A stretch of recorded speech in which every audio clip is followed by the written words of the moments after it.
Assalamualaikum warahmatullahi wabarakatuh. Di kesempatan video ini masih bersama saya Mr. Rafael Alvarez.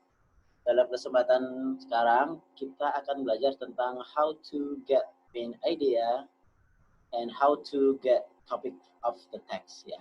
Jadi dalam soal-soal UTBK itu kan sering sekali soalnya itu menanyakan apa sih topik bacaan di atas, atau what is the primary writer concerned with, apa yang diungkapkan oleh penulis tentang teks itu, atau what is the main idea of the text ya. Jadi ada menanyakan topik, ada juga yang menanyakan tentang main idea. Baik. Dalam kesempatan ini kita akan belajar bagaimana cara membedakan antara main idea dengan topik sebuah teks. Oke, perhatikan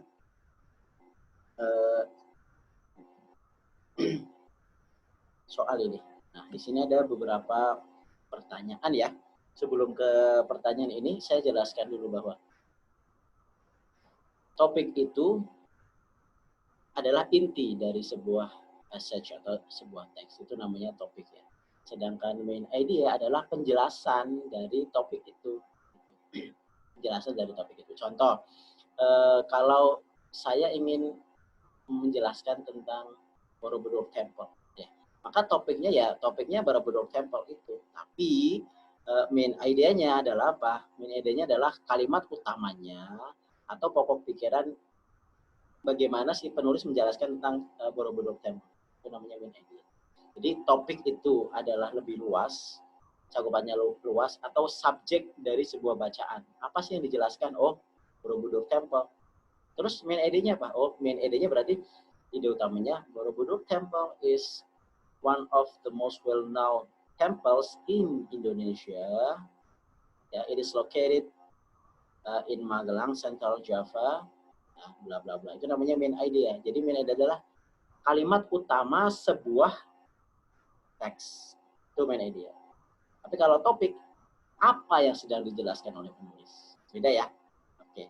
Supaya lebih paham, langsung ke bagian soal ini. Ini latihan soal UTBK 2 tahun yang lalu. Oke, perhatikan. Di sini. Di sini ada teks membicarakan tentang tsunami. The most common causes of tsunamis are underwater earthquakes. To understand underwater earthquakes, you must first understand plate tectonics. The theory of plate tectonics suggests that the lithosphere or top layer of the earth is made up of a series of huge plates. Nah, di sini ada soal tentang tsunami. Ya. Kemudian di bawahnya ada pertanyaan, which of the following best tells the topic of this text? Nah, bentuk kalimat yang menanyakan tentang topik ya itu seperti ini. Which of the following best states the topic of this text? Nah, mana bagian di bawah ini yang menyatakan topik teks di atas? Kalau kita lihat tadi Bapak jelaskan, topik itu apa sih? Topik itu ya yang ingin dijelaskan oleh penulis. Yang ingin dijelaskan penulis apa?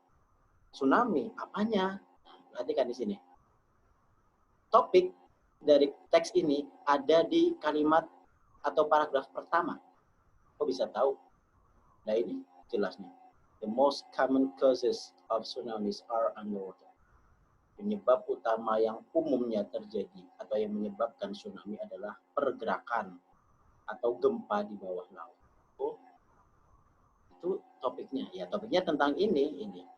Most common. Nah, ini topiknya. Common causes of tsunami. Oh, itu topiknya ya. Oh, topiknya. Berarti apa dari teks itu?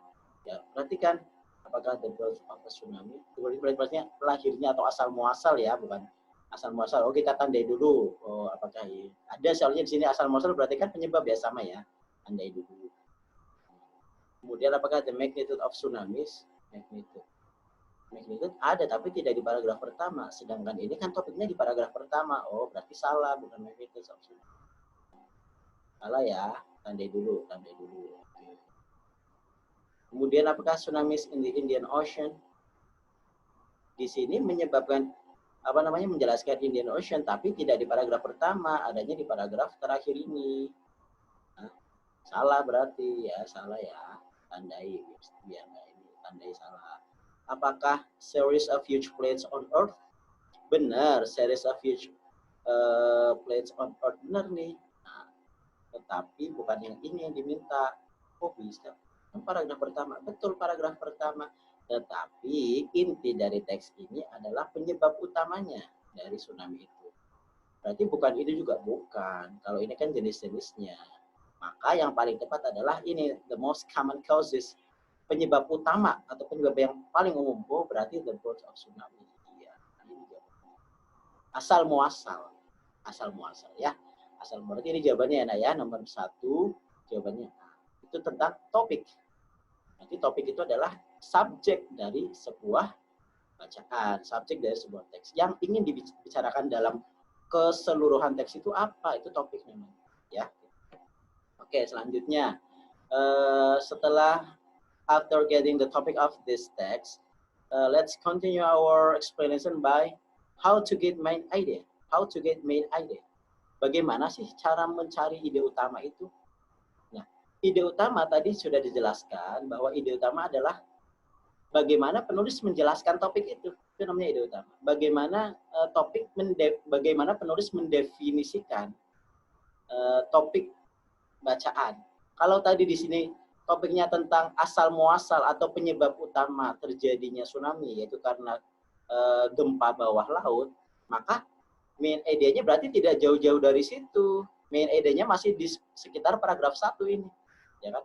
Masih di sekitar paragraf 1, ya. Kalau kita lihat di sini kelanjutan dari teks ini adalah di to understand underwater earthquake, untuk memahami gempa-gempa bawah laut, you must first understand plate tectonic. Nah, plate tectonic ini harus mengetahui dulu lempengan tektonik itu apa sih? Nah, teori tentang lempengan tektonik suggest menjelaskan bahwa litosfer atau bagian paling atas bagian paling atas bumi namanya litosfer ya, is made up of a series of huge plates, terbuat dari kumpulan-kumpulan atau lempengan-lempengan yang besar. These plates make up the continents and sea floor. Akhirnya lempengan-lempengan ini membentuk kontinen, samudra, and sea, ya, palung laut lah bahasanya gitu, bagian air, bagian laut. They rest on underlying physics layer called the asthenosphere. Berarti inti dari teks ini atau yang ingin dijelaskan oleh penulis di teks ini adalah apa? Kalau kita lihat main idenya tidak jauh-jauh dari paragraf 1 atau masih di paragraf 1, karena main ide adalah menjelaskan topiknya itu ya. Berarti apakah a deep ocean trench is the result of earthquake? Enggak, tidak dijelaskan ya. Bukan ini ya. Karena apa tidak dijelaskan di paragraf 1? Karena di paragraf 1 menjelaskan penyebabnya sambil teori tentang lempengan tektonik. Apakah the energy of subduction can lead to earthquakes? Tidak dijelaskan. Ini masih terlalu detail sendiri ya. Sedangkan yang di sini jelaskan adalah ininya teori tentang plate tektoniknya ya. Kemudian apakah plate tectonics lead to an earthquake and volcanism? Benar, lempengan tektonik itu bisa menyebabkan earthquake. Nah, tetapi apakah ada volcanism di sini? Apakah ada volcanism? Tidak dijelaskan ya. Nah, tidak dijelaskan. Di sini kan vulkan itu kan tentang ini ya, apa namanya, gunung ya. Jadi ada gempa bawah laut atau gempa tsunami, ada gempa yang gunung meletus namanya volcanism. Kita tandai dulu. Apakah ini kita tandai dulu ya, tandai dulu. Apakah yang C tandai. Oke. Selanjutnya ini yang C kita tandai dulu. Yang D, tsunami in the Indian Ocean are the biggest in the history. Ini masih terlalu detail karena ada di paragraf terakhir ini. Nah, berarti bukan ini ya. Bukan ini ya. Kemudian yang E, strong movements of undersea fault lines cause tsunami. Ya, cause tsunami. Pergerakan yang kuat di bawah laut menyebabkan tsunami. Dijelaskan nggak di sini? Dijelaskan nggak di sini? Ya, dijelaskan nggak? Dijelaskan, tetapi tidak di paragraf pertama. Maka main idea dari teks ini adalah sebenarnya ini, ya. Plate tectonics lead to an earthquake and volcanism. Ini sebenarnya jawabannya ya. Ini yang paling benar nih. Nah, ini benar saya tandai. Yang C ya, yang C jawabannya ini. Ini salah, tapi yang C jawabannya ya, yang C. Ini salah. Nanti jawabannya yang C, yang nomor 1 itu A. Yang kedua ini jawabannya C. Ya, jadi ide utama dengan topik itu berbeda. Topik itu adalah subjeknya atau inti yang ingin dijelaskan, tapi kalau main idea adalah bagaimana penulis menjelaskan topik itu. Ya, oke. Di video ini kita hanya belajar tentang bagaimana membedakan topik dan main idea. In the next video, I will share about another types of questions in UTBK dan lain-lain. Terima kasih. Semoga bermanfaat videonya. Assalamualaikum warahmatullahi wabarakatuh.